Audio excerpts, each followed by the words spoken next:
ఎందరో మహానుభావులు అందరికీ ఆత్మీయ సలాం.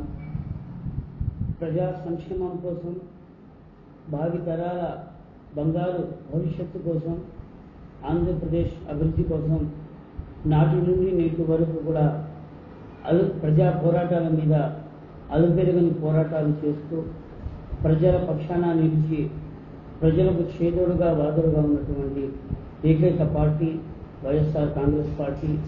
అదేవిధంగా రాష్ట్ర ప్రయోజనాల కోసం, ప్రజా ప్రయోజనాల కోసం నాటి నుండి నేటి వరకు ఎండనక వాననక నిద్రాహారాలు మాని ప్రజా సంక్షేమం కోసం పాటుపడుతున్నటువంటి ఏకైక వ్యక్తి మన ప్రీతమ నాయకుడు జగన్మోహన్ రెడ్డి గారు. ఆయన నాయకత్వంలోని వైఎస్ఆర్ కాంగ్రెస్ పార్టీ శ్రేణులు ఈరోజు ప్రస్తుత పరిస్థితులలో ఆంధ్రప్రదేశ్లోని ప్రతి నగరాలలో, పట్టణాలలో, ఊర్లలో, వీధుల్లో, వాడల్లో అందరూ కూడా సమైక్యంగా కలిసి కట్టుగా కుల మతాలకు అతీతంగా అందరూ కూడా ఈరోజు ప్రత్యేక హోదా అంశం మీద అలుపెరగని ఒక పోరాటాన్ని సాగిస్తున్నారు. ఎందుకంటే గతంలో యూపీఏ గవర్నమెంట్ అనాలోచితంగా రాష్ట్రాన్ని రెండు ముక్కలు చేస్తే దాని తర్వాత అధికారంలోకి వచ్చినటువంటి ఈ యొక్క ఎన్డీఏ గవర్నమెంట్ మన యొక్క బ్రతుకుల మీద నోట్లో మట్టి కొట్టి ముఖం మీద నీళ్లు చల్లి వెళ్ళింది. మనకు రావాల్సిన మన హక్కు అయినటువంటి ప్రత్యేక హోదాను, అదేవిధంగా విభజన చట్టంలోని హామీలను అమలు పరచడంలో ఈరోజు ఈ యొక్క బీజేపీ ప్రభుత్వం విఫలమైంది.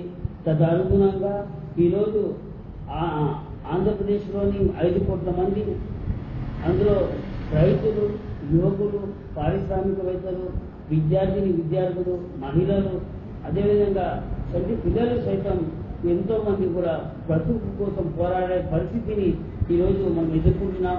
ఎందుకంటే మనకు రావాల్సిన ప్రత్యేక హోదాను మీరందరూ కూడా విస్మరించి బీజేపీ ఇవ్వకుండా 14వ ఆర్థిక సంఘం ఒప్పుకోవట్లేదని ఒక కుర్పు సాకులు చెప్పి మనకు ప్రత్యేక ప్యాకేజీ ఇస్తానని చెప్తే దాదాపు 600 హామీలతోని గద్దెనెక్కినటువంటి చంద్రబాబు నాయుడు గారి ప్రభుత్వం ప్రత్యేక ప్యాకేజీ ఒప్పుకొని ప్రజల చెవుల్లో క్యాబేజీ పెట్టి ఈరోజు ఏపీని పూర్తిగా డ్యామేజ్ చేసింది. కాబట్టి ఇప్పుడు నేను ఈ వేదిక ద్వారా ప్రతి ఒక్కరికి ఆంధ్రప్రదేశ్లోని 5 కోట్ల మందికి చేతులెత్తి విజ్ఞప్తి చేస్తున్నా. ఇది భావితరాల బంగారు భవిష్యత్తు కోసం మన యొక్క జీవన పోరాటం. ఈ యొక్క జీవన పోరాటంలో ప్రత్యేక హోదా సాధనే మన ఏకైక లక్ష్యం. ఎందుకంటే ఈరోజు దేశవ్యాప్తంగా ఆంధ్రప్రదేశ్ గురించి చర్చ జరుగుతుంది. పవిత్రమైనటువంటి పార్లమెంట్లో మన యొక్క వైఎస్ఆర్సీపీ శ్రేణులు, ఎంపీలు జగన్మోహన్ రెడ్డి గారి ఆదేశాల మేరకు 9 సార్లు అవిశ్వాస తీర్మానాన్ని ప్రవేశపెడితే మనకు రావాల్సిన హక్కులను కాలరాస్తూ ప్రజాస్వామ్య విలువలను తుంగలో తొక్కుతూ ఈరోజు బీజేపీ గవర్నమెంట్ దానిని అవిశ్వాస తీర్మానాన్ని సభలోకి చర్చకు రాకుండా అడ్డుపడుతోంది. దానికి ప్రస్తుతం అధికారంలో ఉన్నటువంటి టీడీపీ ప్రభుత్వం కూడా వత్తాసు పలికి దొంగ నాటకాలు ఆడుతూ డ్రామాలను ప్రజేస్తుంది. ఇది 5 కోట్ల మంది ఆంధ్రులు, ప్రపంచవ్యాప్తంగా ఉన్నటువంటి తెలుగు వారు అందరూ కూడా గమనిస్తున్నారు.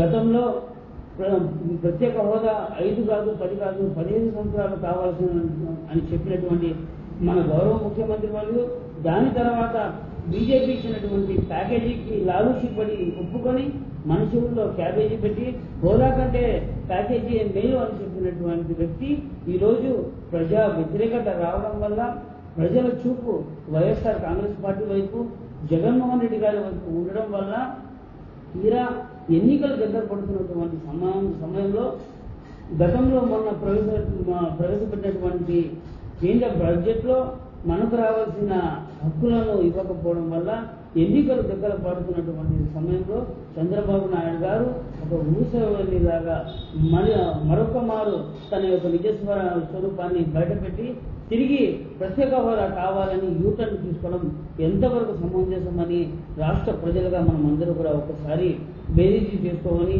ఒకసారి ఆలోచించవలసిన అవసరం ఉంది. కోటి ఆశలతో ఈయన గారు వచ్చి ఏదో చేశారని నమ్ముకొని 5 కోట్ల మంది ఆంధ్రులు ఓటేసి గెలిపిస్తే అధికారంలోకి వచ్చిన తర్వాత ప్రజాస్వామ్యాన్ని తుంగలు తొక్కి ప్రత్యేక హోదా కోసం పోరాడినటువంటి ఎందరో గొప్ప నాయకులను, గొప్ప పౌరులను సైతం జైళ్లలో కేసులు పెట్టి జైళ్లలో పెట్టినటువంటి వ్యక్తి ఈరోజు తిరిగి ప్రత్యేక హోదాకు వత్తాసు పడకడం ఎంతవరకు నిజమని ప్రజలందరూ కూడా గమనించాలని నేను విజ్ఞప్తి చేస్తున్నా. కాబట్టి మీ తెలుగు వారిగా మనమందరూ కూడా ఏకమవుదాం. ప్రాంతాల వారిగా, పార్టీల వారిగా, యువకులు, మేధావులు, సంఘ సంస్కర్తలు, మహిళలు, ముఖ్యంగా విద్యార్థులు మనమంతా కూడా ఏకమై మన యొక్క హక్కును మనం లాక్కోవాల్సిన అవసరం సమయం ఆసనమైంది.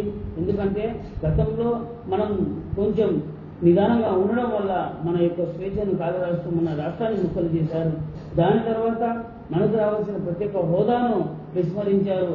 మనకు రావాల్సిన విభజన చట్టంలోని హామీలను విస్మరించి ఈరోజు లోటు బడ్జెట్తో మొదలైనటువంటి ఆంధ్రప్రదేశ్ ఈరోజు ఆకలి చావుల వైపు, అన్నదాతల ఆత్మహత్యల వైపు, అదేవిధంగా మహిళలకు వడ్డీ మాఫియాలో లాగే ప్రయత్నాలు జరుగుతున్నాయి.